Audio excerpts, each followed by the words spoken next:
श्रीमद् भगवद गीता कक्षा 77 अध्याय 8 श्लोक संख्या 9। प्रसंग ये चल रहा था कि प्रयाण काल में कैसे आप नियतात्माओं के द्वारा जानने योग्य होते हैं। तो उस संदर्भ में इन्होंने कुछ बातें कही कि प्रयाण काल में ऐसा होता है कि जिस जिस भाव को स्मरण करते हुए इस शरीर को छोड़ते हैं, उस भाव से भावित होकर के उसी भाव को प्राप्त कर लेते हैं। जीवगण की जो स्थिति होती है उसको दर्शाया। इसलिए सभी कालों में उस प्रभु को स्मरण करो, माम अनुस्मर, मुझको स्मरण करो, भगवान को स्मरण करो और अपने कर्तव्य पूरे करो। मेरे में जिन्होंने अपने मन बुद्धि को लगा दिया है, निश्चय ही वे मुझे प्राप्त कर लेंगे। और इसके लिए अभ्यास योग युक्त जो चेतस है, जो कि इधर उधर कहीं भी नहीं जा रहा, नान्यगामिना, हे पार्थ, ऐसे चेतस के द्वारा दिव्यम पुरुषम परमम पुरुषम अनुचिंतयन दिव्यम पुरुषम याति। अनुचिंतन क्रिया और याति क्रिया के अनुचिंतन करते हुए, किसका अनुचिंतन करते हुए? दिव्य पुरुष का अनुचिंतन करते हुए दिव्य पुरुष को प्राप्त कर लेते हैं। दो कर्म हैं यहाँ पर, अलग अलग दो क्रियाएं, उनके दो कर्म, यानी कर्म दो होने चाहिए। तो सत्री प्रत्यांश जो क्रियापद होते हैं उनका कोई ना कोई कर्म होता ही है, और जो तिङंत पद होते हैं उनका भी कोई फिर कर्म होना चाहिए, यदि सकर्मक धातु है तो यहाँ याति प्राप्त करते हैं। किसको प्राप्त करते हैं? दिव्य पुरुष को प्राप्त करते हैं, परम दिव्य पुरुष को प्राप्त करते हैं। और अनुचिंतन का भी वही कर्म बन रहा है। अभ्यास योग युक्त चित्त के द्वारा, जो कि बिल्कुल एकाग्रता से युक्त है, उस परम दिव्य पुरुष का अनुचिंतन करता हुआ साधक उस परम दिव्य पुरुष को प्राप्त कर लेता है। अब ये आगे जो बता रहे हैं कि कैसा है वो दिव्य पुरुष जिसको प्राप्त कर लेता है। किम विशिष्टम पुरुषम याति, तो अनुचिंतन करता हुआ, किसका अनुचिंतन करता हुआ? तो इसके लिए यहाँ पर शंकराचार्य जी ने एक शब्द लिखा है, आचार्य उपदेश और शास्त्र उपदेश के अनुसार चिंतन करता हुआ। शास्त्र और आचार्य से जैसा सुना है, जैसे शास्त्रकार बताते हैं तत्वमसि, अहम ब्रह्मास्मि, प्रज्ञानम ब्रह्म, यो सावादित्य पुरुषा सो सावहम। जो आदित्य में पुरुष है वही पुरुष मुझ में है या मैं हूँ, कोई फर्क नहीं इन दोनों बातों में, मुझे कुछ दिखाई नहीं देता अंतर। आप यूँ कहिए कि जो आदित्य में पुरुष है वही मैं हूँ, वही मुझ में है। तो यहाँ आचार्य और शास्त्र जैसा हमारे को समझाते हैं, उसके अनुकूल ध्यान करते हुए उस परम पुरुष को प्राप्त कर लेता है। अब कहा कि ये किस प्रकार का वो परम पुरुष है जिसको प्राप्त कर लेता है, कि वो क्रांतदर्शी है, सर्वज्ञ है, कविम पुराणम अनुशासितारम।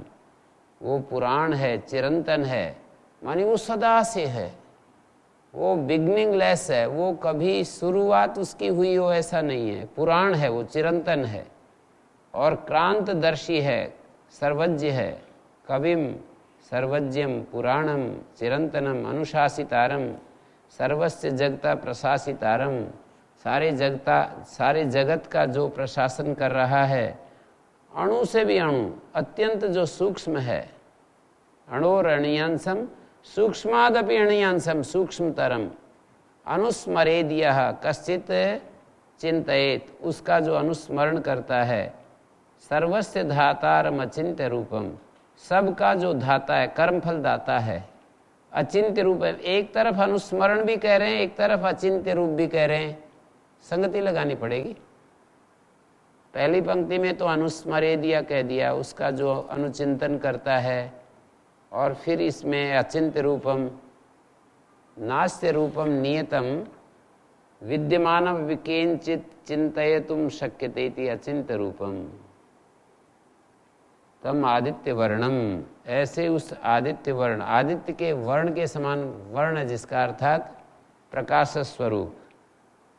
यहाँ पर चैतन्य प्रकाश है, नित्य चैतन्य प्रकाश है। आदित्य वर्णम, आदित्य की भांति जो नित्य चैतन्य प्रकाश है, नित्य चैतन्य प्रकाश ही वर्ण है जिसका, उस आदित्य वर्ण को तमसा परस्तात्, अंधकार से जो दूर है, अज्ञान लक्षण मोह अंधकार से जो परे है, तम अनुचिंतयन याति, पहले के साथ ही जुड़ जाएगा। अनुचिंतयन याति जो पहले 8वें श्लोक में कहा था, उस परम पुरुष का अनुचिंतन करते हुए उसको प्राप्त कर लेता है। ऐसा ऐसा जो पुरुष है, कभी चिरंतन, सबका प्रशासक, सूक्ष्म से सूक्ष्म और सबका जो धाता है, आदित्य के वर्ण के समान वर्ण है जिसका, आदित्य से वर्ण ही वर्ण, आदित्य जैसे स्वप्रकाश है ऐसे ही जो नित्य चैतन्य प्रकाश है, अंधकार से जो दूर है, मोह अंधकार से दूर है। यहाँ पर अंधकार का अर्थ है मोह अंधकार, किसी के प्रति उसका मोह नहीं है, किसी के प्रति आसक्ति नहीं है, किसी के प्रति मोह नहीं है, मोह अंधकार से परे है। और ये सारी विशेषताएं हर ह्यूमन बीइंग्स के अंदर उपलब्ध होती हैं। सारी विशेषताओं मनुष्य के अंदर उपस्थित उस परमात्मा के साथ जो एकत्व प्राप्त कर लेते हैं, उनको ये सब विशेषताएं प्राप्त होती हैं। उनकी प्रज्ञा ठीक ठीक देखती है और वे भी इसी तरह से अपने उस प्रकाश स्वरूप जो हमारे आत्मा में विद्यमान है, आदित्य वर्ण, उसका अनुभव करते हैं। जी गुरुजी। जी जी, ये पिछले श्लोक में ना अनुचिंतन इस पर कह रहे थे आप, शंकराचार्य जी का, शास्त्र के अनुसार अनुचिंतन करते हुए, तो उस परिस्थिति में भी ये परमम पुरुषम यही कर्म रहेगा ना? हाँ, उस अवस्था में भी यही रहेगा जी।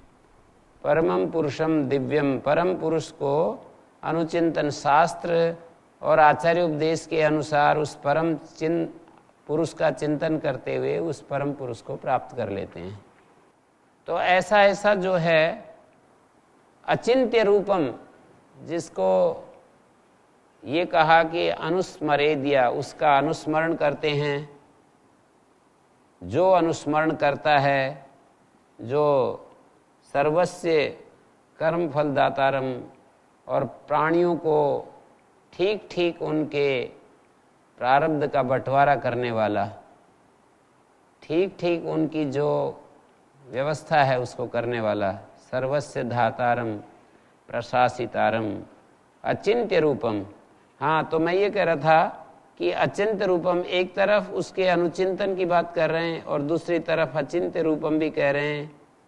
एतद अचिंत्य रूपम, श्रुति में जिसको उसके लिए ऐसे कहा है कि वो अणु निषेध तरफ से उसकी व्याख्या की गई है कि वो अणु नहीं, वो ह्रस्व नहीं, वो दीर्घ नहीं, वो लाल नहीं, पीला नहीं, ऐसे निषेध करते करते, और शास्त्र में और आचार्य उपदेश ने ऐसा ऐसा उसको बताया है, तो ये अनुचिंतन हो गया। वो ऐसा है, वो ऐसा नहीं है, वो ऐसा नहीं है, वो ऐसा नहीं है, निषेध की तरफ से उसकी व्याख्या की गई, नेति नेति के द्वारा उसको समझाया गया है।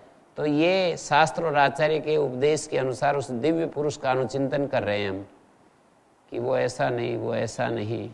और फिर जब हम उसके भीतर चले जाते हैं, उस अंततः उसमें पहुंच जाते हैं उसके, तो उसका फिर चिंतन नहीं किया जा सकता है। हम तद्रूप हो सकते हैं, फिर उसका चिंतन नहीं किया जा सकता, हम वही हो जाते हैं। सारा रेचन करने के बाद, सारे एक एक परत को हटाने के बाद, एक एक बिंदु को अलग करने के बाद, ये भी नहीं, ये भी नहीं, ये भी नहीं, जहां हम पहुंच जाते हैं वो उसका ऐसा स्वरूप है जिसका हम चिंतन नहीं कर सकते। हम उसमें जाकर के ठहर जाते हैं, तुरीयावस्था आ जाती है और वहां जाकर के हम शांत हो जाते हैं। तो जागृत अवस्था में तो चिंतन करते हैं, स्वप्न अवस्था में स्वाभाविक रूप से चिंतन होता है, और तुरीयावस्था में पहुंचने के बाद जिसका कोई चिंतन नहीं होता है। सुसुप्ति अवस्था में भी कोई चिंतन नहीं होता है। एक जागृत अवस्था में हम उसका चिंतन इस रूप में करते हैं।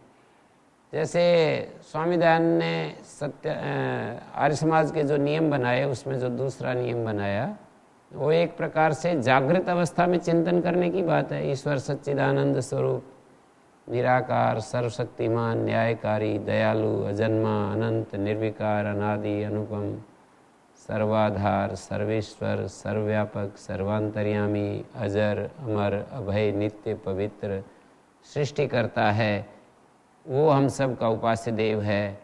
वो पदार्थ और ज्ञान का स्रोत है।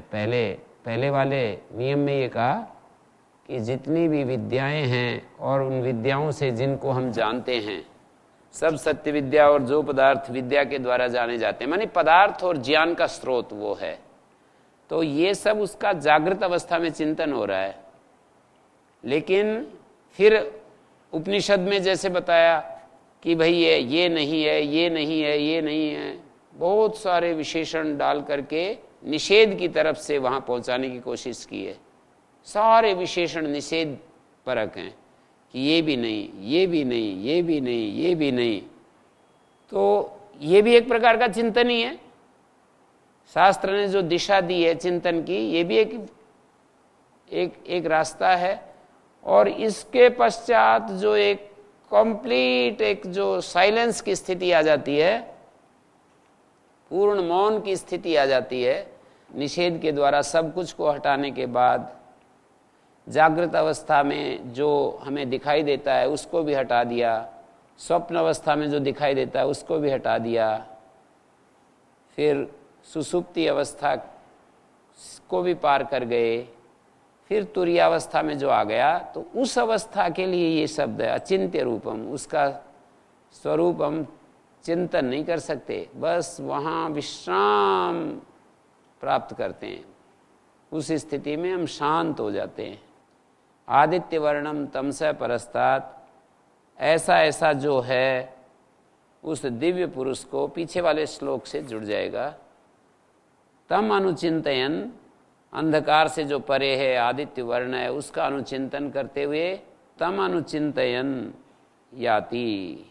आगे फिर बता रहे हैं, प्रयाण काले मनसा चलेना भक्त्या युक्तो योग बलेन चैव भ्रोर मध्ये प्राणमावेश्य सम्यक सैतम परम पुरुषमुपैति दिव्यम।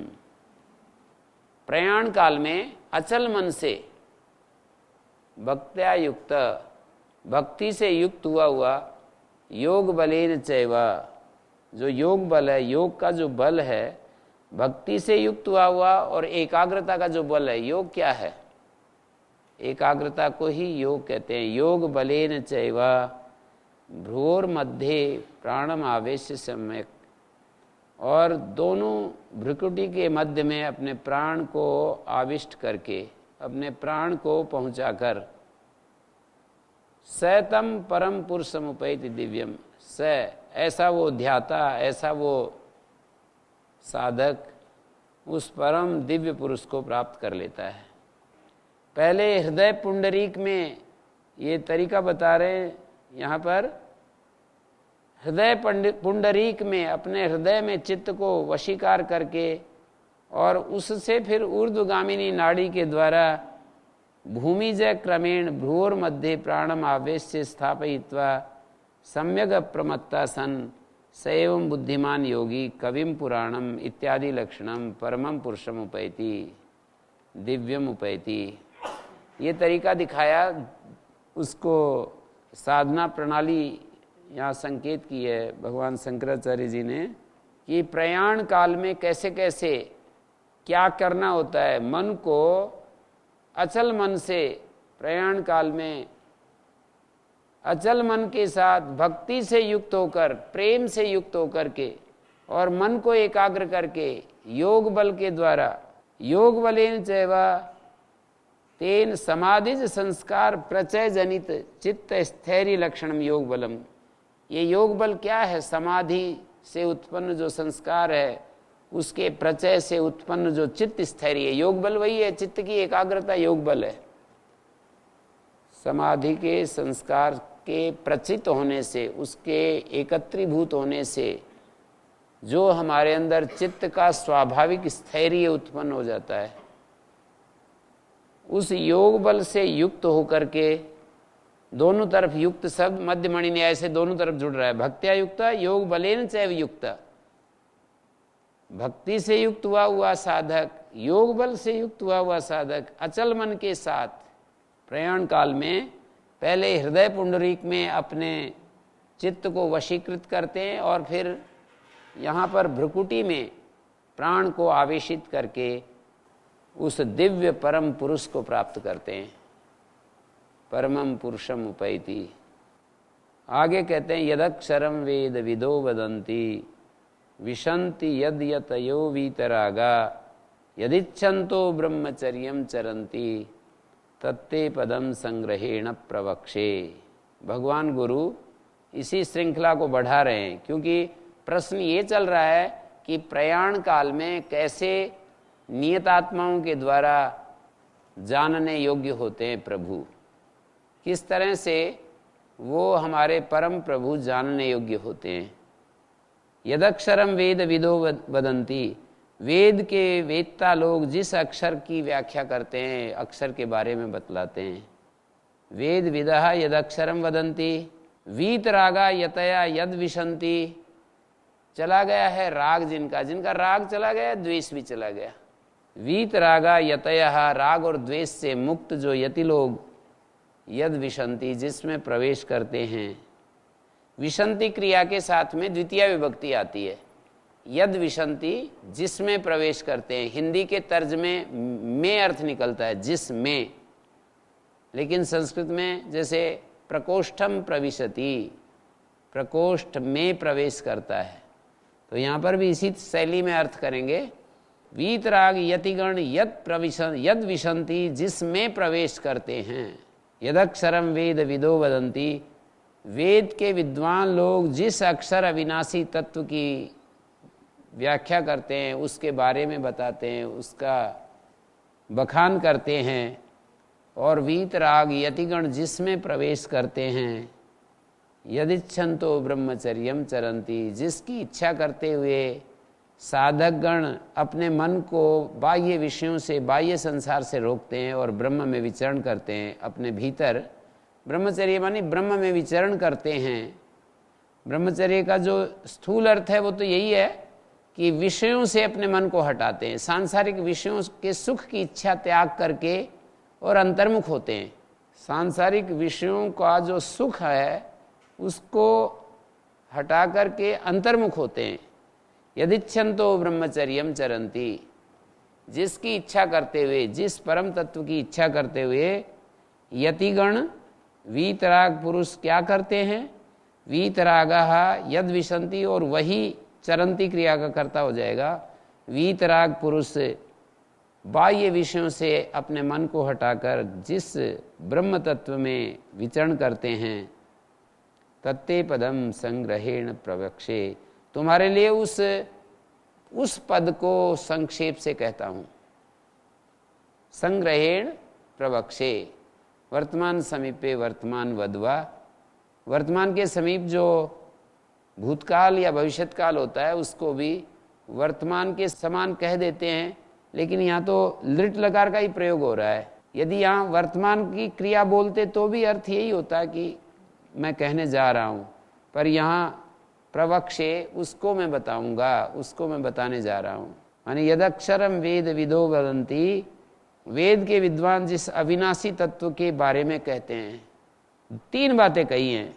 वीतराग पुरुष जिसमें प्रवेश करते हैं और जिसकी चाहना करते हुए, जिसकी प्यास को, जिसकी लालसा को अपने सामने रख करके ज्ञानी पुरुष, वीतराग पुरुष ब्रह्मचर्य धारण करते हैं, संसार से अपने मन को हटाते हैं।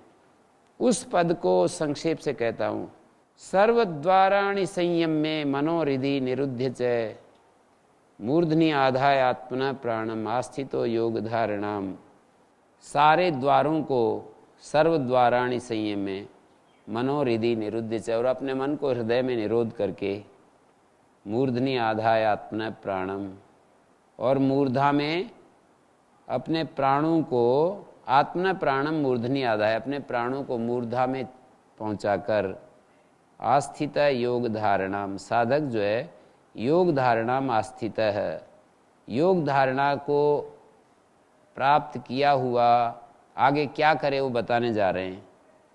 योग धारणाम आस्थित, योग धारणा को, योग की जो धारणा है, योग की जो एकाग्र भूमि है, एकाग्र अवस्था है, योग धारणा, योग की जो एकाग्र अवस्था है उसको प्राप्त हुआ साधक ओम इत्येकाक्षरम ब्रह्म व्याहरन माम अनुस्मरन यह प्रयाति त्यजन देहम स याति परमाम गतिम। ओम इस एकाक्षर जो ब्रह्म है, नाम और नामी का अभेद करके संदेश हमारे को पहुंचाना चाह रहे हैं। नाम ओम, नामी जो सर्वव्यापक कण कण में व्यापक जो ब्रह्म तत्व है वो नामी हो गया, पर यह नाम को ही कह दिया। ओम इत्येकाक्षरम ब्रह्म, ये जो एक अक्षर वाला ब्रह्म है ओम, मानी ओम तो नाम है पर जिस नामी के लिए बोला जा रहा है उसकी तरफ संकेत कर रहा है। ओम ये एक एकाक्षर जो ब्रह्म है उसका उच्चारण करते हुए माम अनुस्मरण, माम अनुस्मरण, मेरा अनुस्मरण करते हुए, तदर्थ भूतम माम यहाँ पर अर्थ किया है कि ओम इत्येकाक्षरम ब्रह्म व्याहरन, एकाक्षर जो ब्रह्म है, ब्रह्म का अभिधान है, ब्रह्म ब्रह्मणो अभिधान भूतम ओंकारम, ब्रह्म का अभिधान भूत, ब्रह्म का नाम जो एकाक्षर ओम है उसका उच्चारण करते हुए व्याहरण उच्चारण, तदर्थ भूतम माम ईश्वरम अनुस्मरण, और उसका अर्थभूत जो मुझ परमेश्वर का अनुस्मरण करते हुए, उसका जो अर्थभूत मुझ परमेश्वर का अनुस्मरण करते हुए यह प्रयाति त्यजन देहम, ऐसा करते हुए जो इस यह प्रयाति त्यजन देहम, देहम त्यजन या प्रयाति, इस देह को छोड़ते हुए और आगे प्रयाण करता है, आगे गति करता है। त्यजन देहम प्रयाण के विशेषित करने के लिए यहाँ त्यजन देहम शब्द बोला। यह प्रयाति जो यहाँ से प्रयाण कर जाता है, त्यजन परित्यजन देहम शरीरम, शरीर को छोड़ते हुए जो प्रयाण कर जाता है। त्यजन देहम इति प्रयाण विशेषणार्थम, देह त्यागेन प्रयाणम आत्मनो न स्वरूप नाशेन, कहते हैं देह का त्याग मात्र करता है, स्वरूप नाश नहीं होता है आत्मा का। त्यजन देहम प्रयाण को विशेषित करने के लिए यहाँ पर बोला गया है कि देहम त्यजन यह प्रयाति, देह को त्यागते हुए और जो प्रयाण करता है स याति परमाम गतिम, वो परम गति को प्राप्त कर लेता है। तो योग धारणा को योगम धारयितुम आस्थित प्रवृत्तासन, योग को धारित करने के लिए प्रवृत्त हुआ 12वें श्लोक में ये कहा कि ऐसा ऐसा करके सब इंद्रिय द्वारों को संयमित करके, इंद्रियों के विषयों से अपनी इंद्रियों को हटाकर, यह है सर्वद्वाराणि संयम में, अपने इंद्रिय विषयों से सभी इंद्रियों को हटाकर मन को हृदय में निरोध करके मूर्धा में अपने प्राणों को स्थिर करके योग धारणा में स्थिता, योगम धारयितुम, योग की जो धारणा है, जो एकाग्र भूमि है, उसको आस्थित हुआ उसको धारण किया हुआ आत्म विषय समाधि रूपाम धारणाम आस्थित, आत्म विषयक जो समाधि रूप धारणा है उसको प्राप्त हुआ ओमित्येकाक्षरम ब्रह्म, ओम इस एकाक्षर ब्रह्म का जो वाचक पद है, ब्रह्म का विधान भूत जो ओंकार है उसका उच्चारण करते हुए और उसका अर्थभूत जो मुझ परमेश्वर को स्मरण करते हुए देह का त्याग करते हुए जो प्रयाण करता है स याति परमाम गतम, अब ये ऐसा तरीका बता रहे हैं कि ऐसे ऐसे इस स्थिति को पाने के लिए हमें कितना कुछ करना पड़ेगा, हम अपनी कल्पना कर सकते हैं अपने अपने स्तर पर। जीवन भर यदि हम इस तरह से अपने स्वभाव में इसको बना लें तो उससे प्रेम करने लग जाएं अभी से भगवान से, अपने भीतर जो उपस्थित है सदा। बाकी चीज़ें तो आती हैं जाती हैं,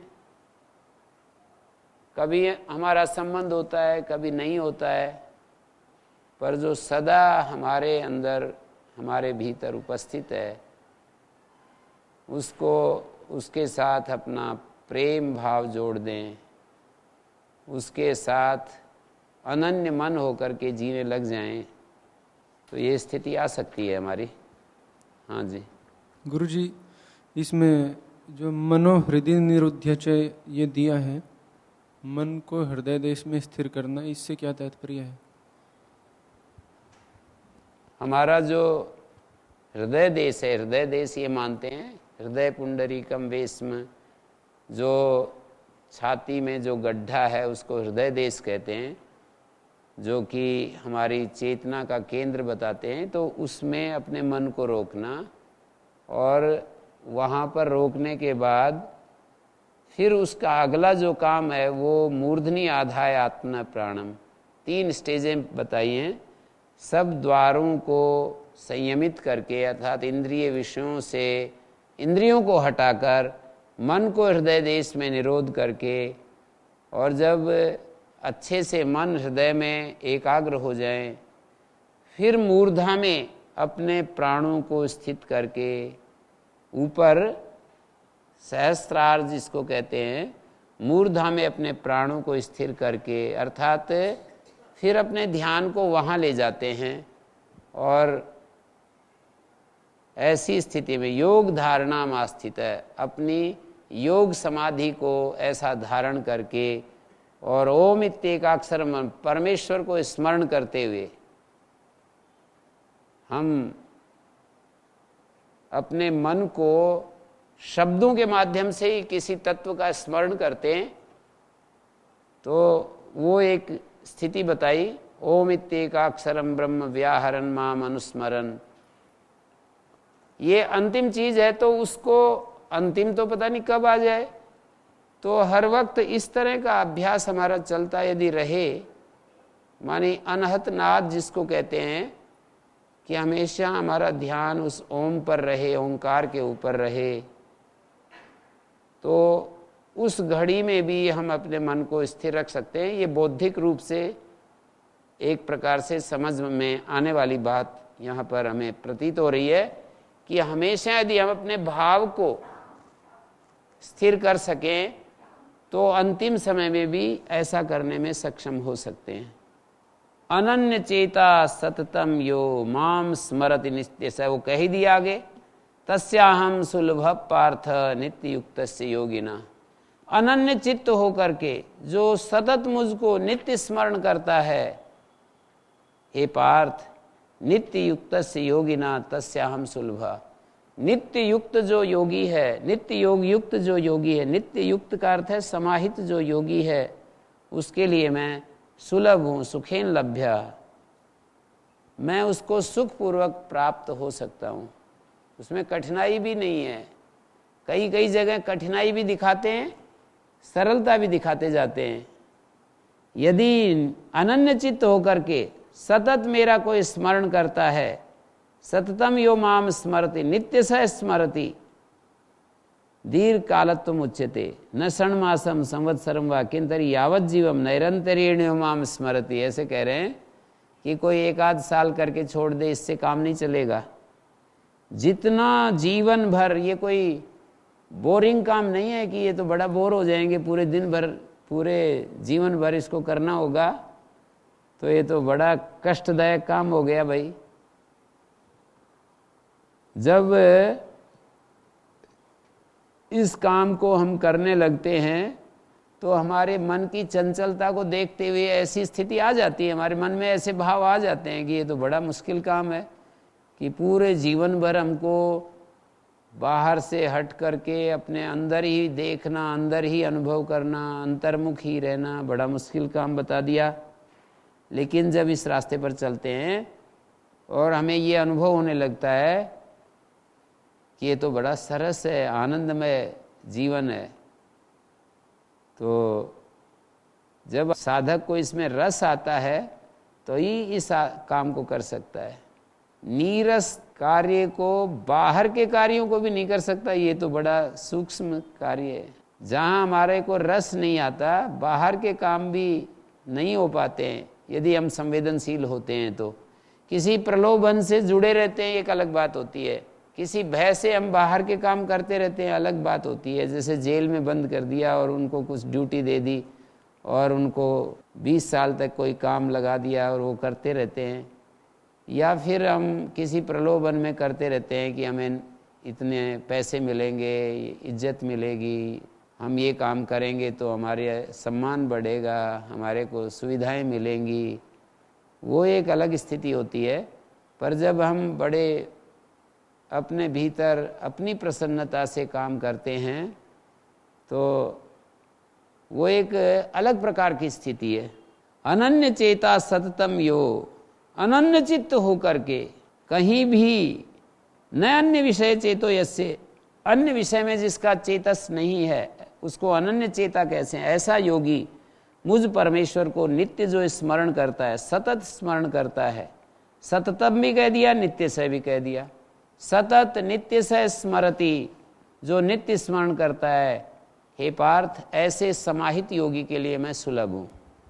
माम उपत्य पुनर्जन्म दुखालयम अशाश्वतम नाप्नुवन्ति महात्माना संसिद्धिम परमाम गता।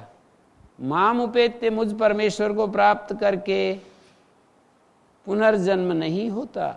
माम उपेत्य दुखालयम अशाश्वतम पुनर्जन्म नाप्नुवन्ति महात्माना परमाम संसिद्धिम गता। महात्मा लोग, महान है आत्मा जिनकी, ऐसे महान पुरुष, ऐसे साधक सिद्ध पुरुष परम सिद्धि को प्राप्त हुए हुए मुझको प्राप्त होकर अशाश्वत जो दुखालय पुनर्जन्म है उसको प्राप्त नहीं करते। कैसा पुनर्जन्म?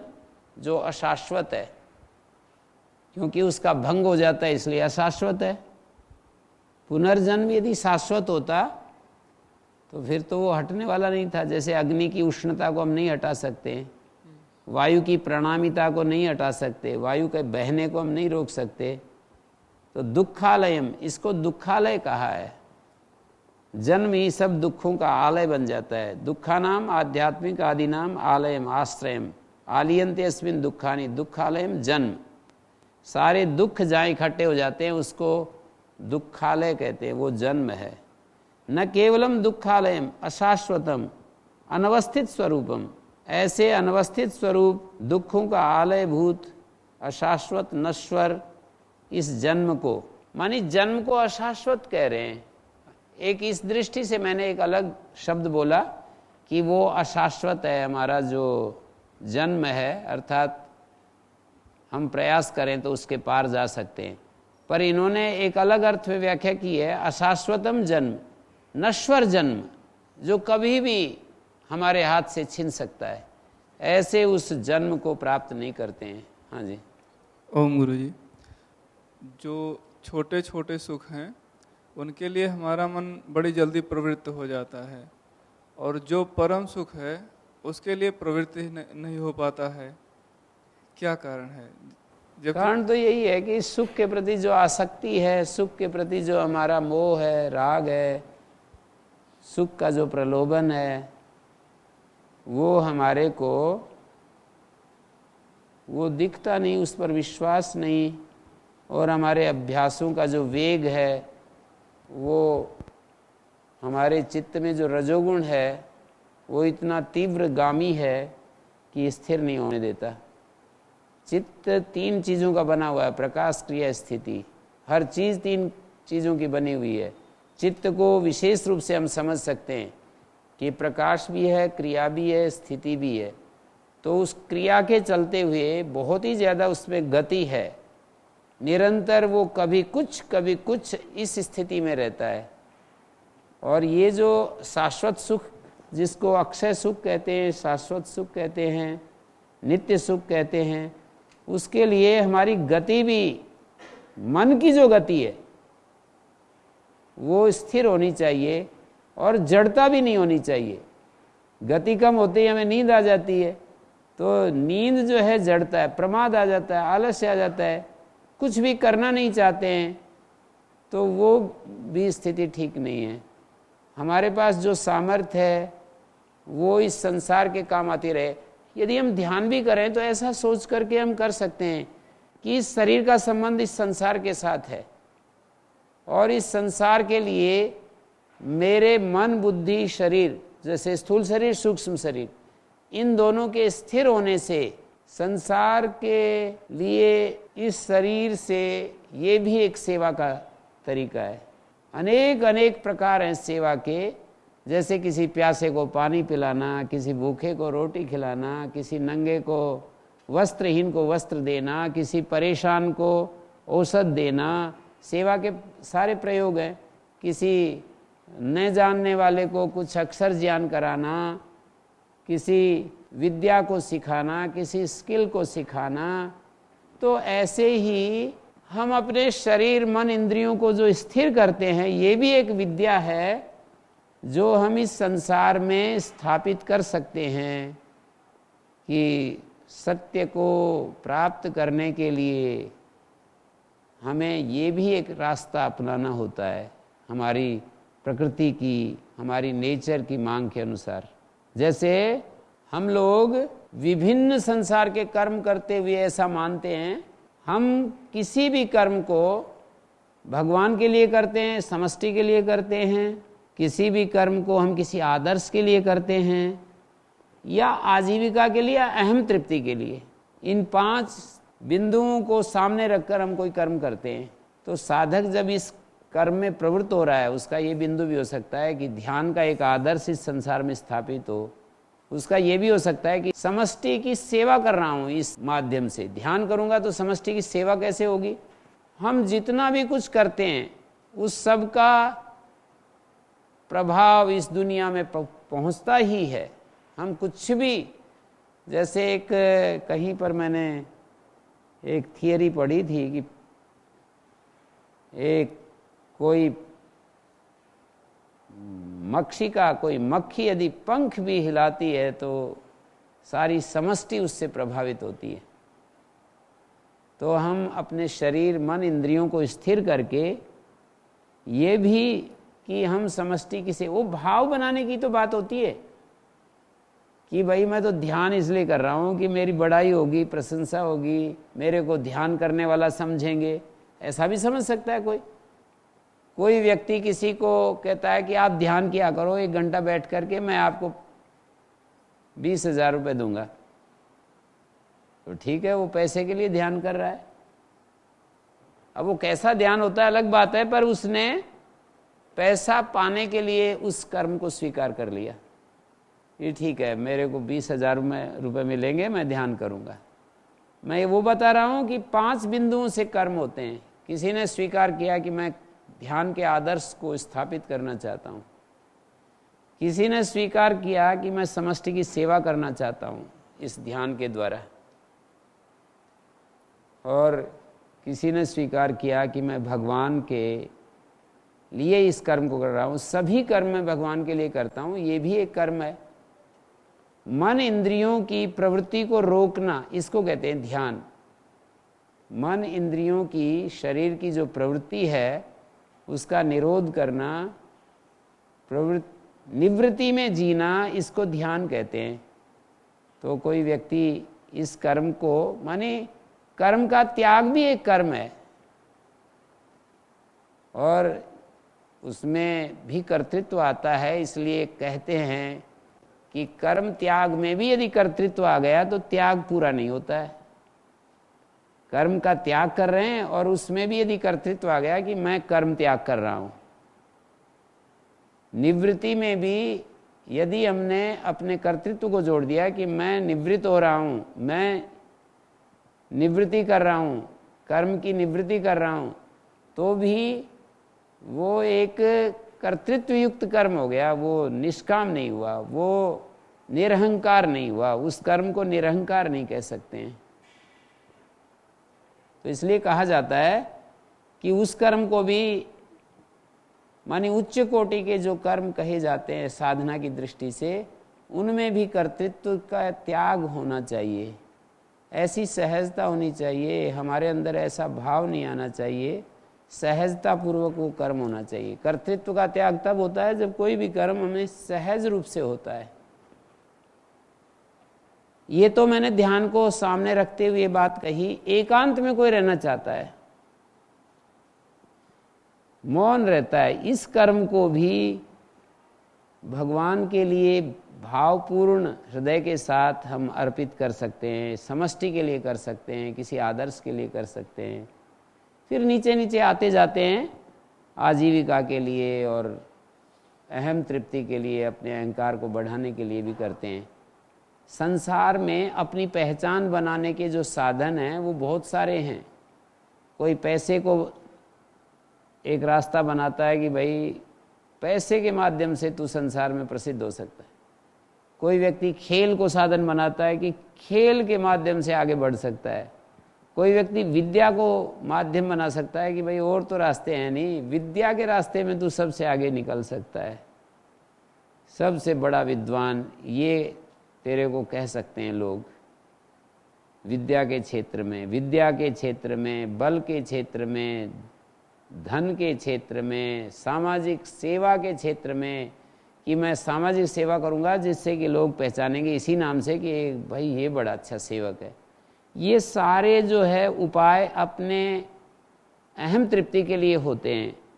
इसी प्रकार आध्यात्मिक जो साधना है, कुछ लोग उसको भी अपनी पहचान का साधन बना लेते हैं, तो ठीक है, उसके माध्यम से पहचान बन जाती है। जो हम चाहते हैं वो मिलता है। हमने यदि ये चाहा कि मैं साधना के नाम पर बैठूंगा और इससे मेरे को साधक का टाइटल मिलेगा और मेरी पहचान बनेगी दुनिया में, मैं इस नाम से पहचाना जाऊंगा, तो भगवान तो नहीं मिलेगा, पहचान तो बनी जाएगी उस कर्म से।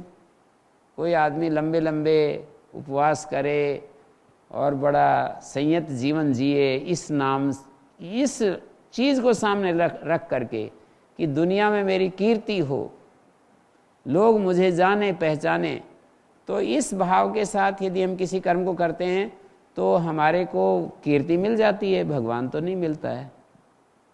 तो यदि हम अपने भाव को चेंज कर लेते हैं, कर्म कोई भी करें इसमें कुछ फर्क नहीं पड़ता, हम ध्यान करते हैं, एकांत में रहते हैं, समूह में रहते हैं, यदि हमारी इस तरह की मांग है, हमारी आंतरिक ज़रूरत है कि भाई मेरे को एकांत में रहने के लिए मेरी भीतर की जो आवश्यकता है वो इस तरह की महसूस हो रही है, तो ठीक है, उस कर्म को भी कर सकते हैं।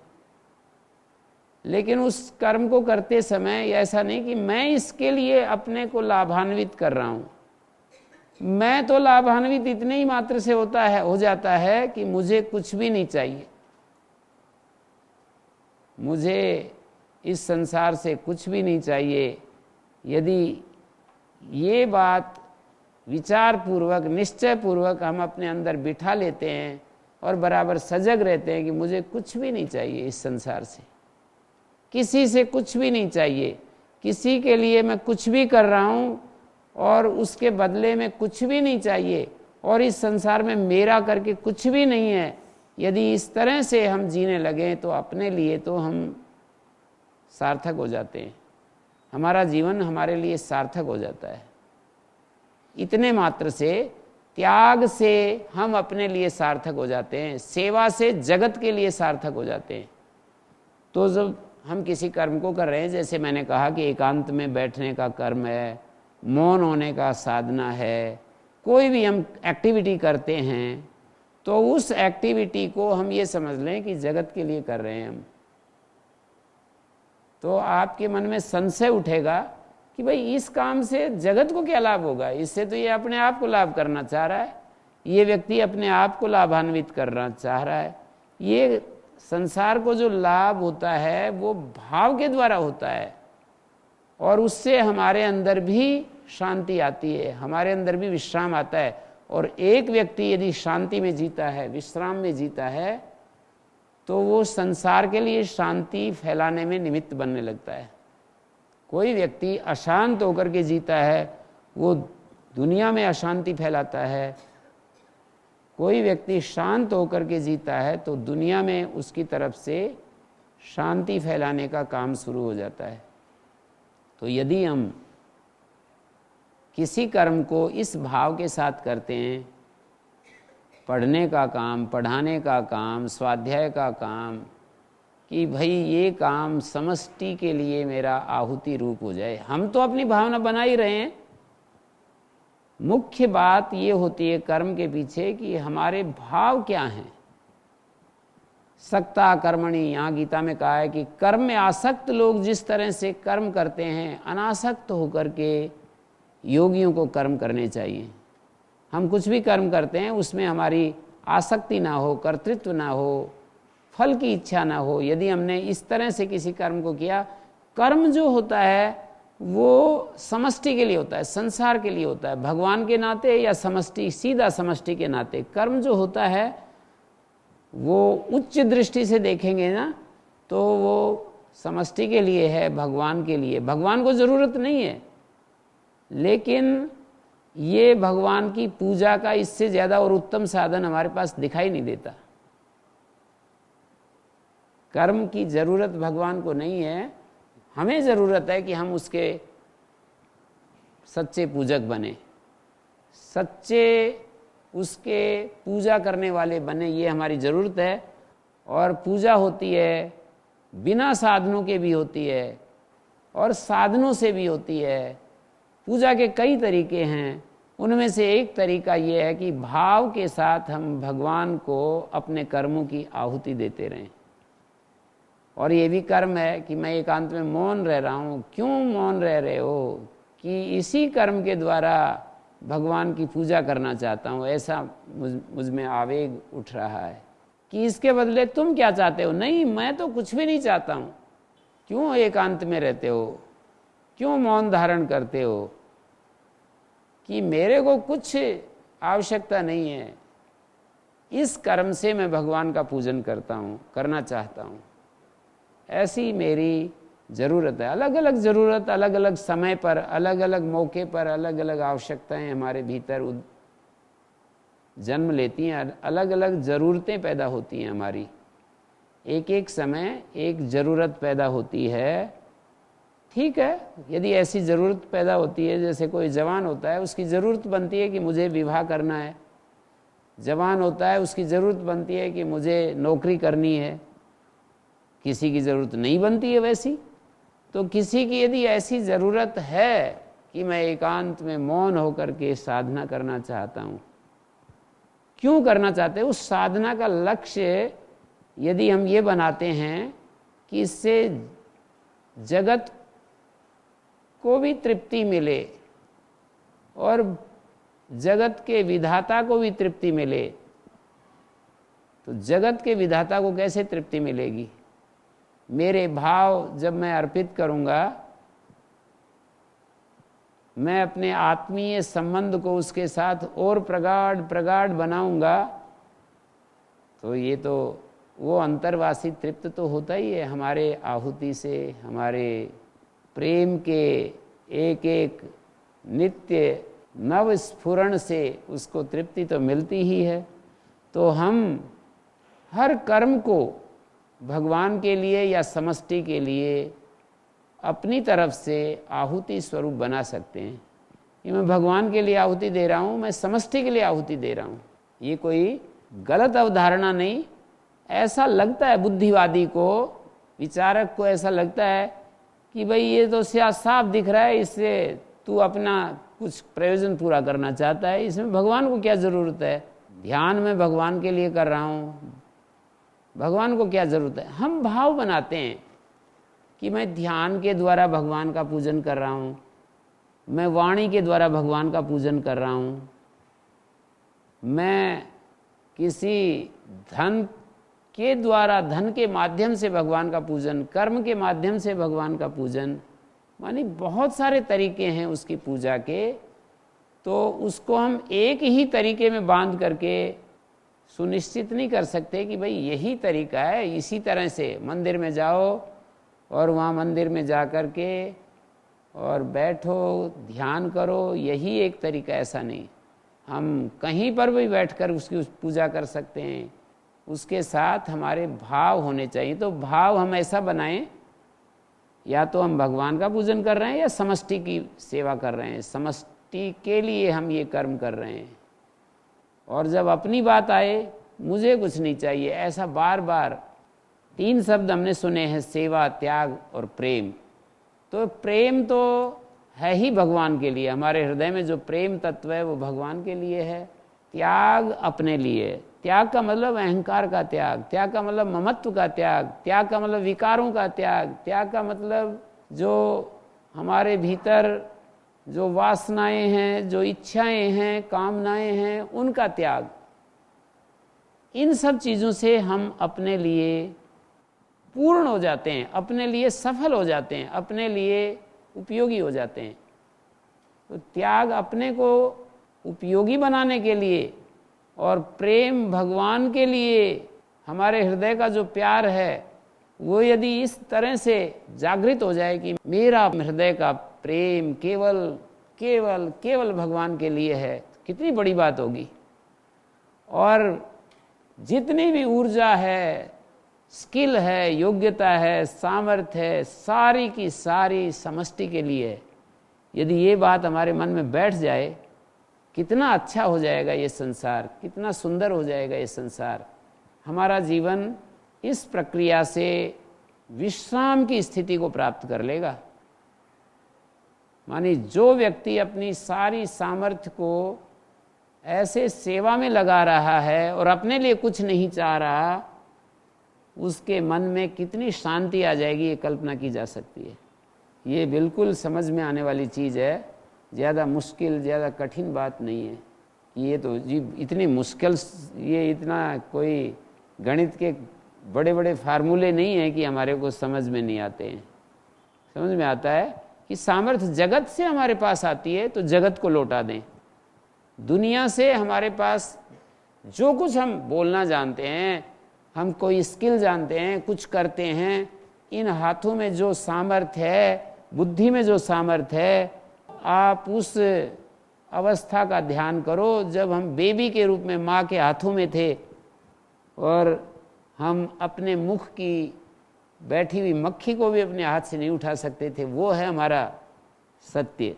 और इस संसार का सहयोग पाकर के हमने कुछ इधर से उधर से कुछ पा लिया और इस योग्य हो गए हम। कोई बोलने के योग्य हो गया, कोई लिखने योग्य हो गया, कोई चित्रकार बन गया, कोई अन्य किसी क्वालिटी को उसने प्राप्त कर लिया, कोई भाषा सीख ली, कोई और किसी ने योग्यता प्राप्त कर ली और फिर उस पर मोहर हम अपनी लगा देते हैं। तो ये तो एक प्रकार का अन्याय कहा जाएगा, न्याय नहीं कहा जा सकता। मानिए एक प्रकार की चोरी है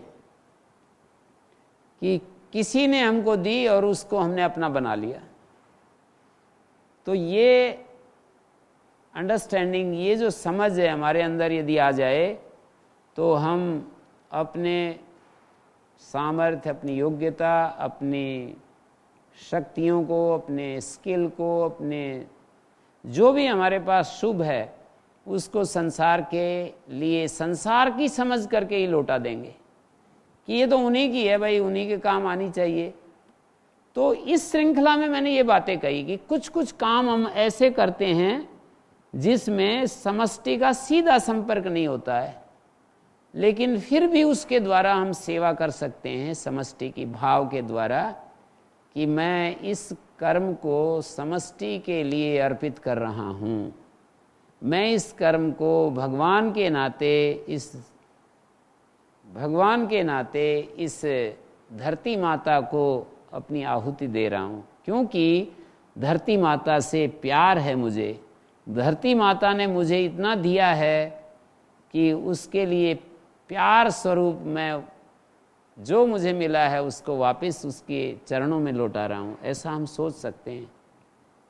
तो ये जो है ऐसी हमारी मन स्थिति बन जाए तो, और हमेशा बन जाए, निरंतर बन जाए, तो अंत समय तक ये बनी रहे, ऐसे स्वभाव में आ जाए, हमें करना न पड़े, होने लगे, सहज हो जाए, नित्य स्मरण हो जाए। तो यहाँ पर जो ये संदेश देना चाहते हैं वो हमारे लिए नित्य युक्तस्य योगिना, ये है नित्य युक्त योगी। तो अभी हम यहीं विराम देते हैं।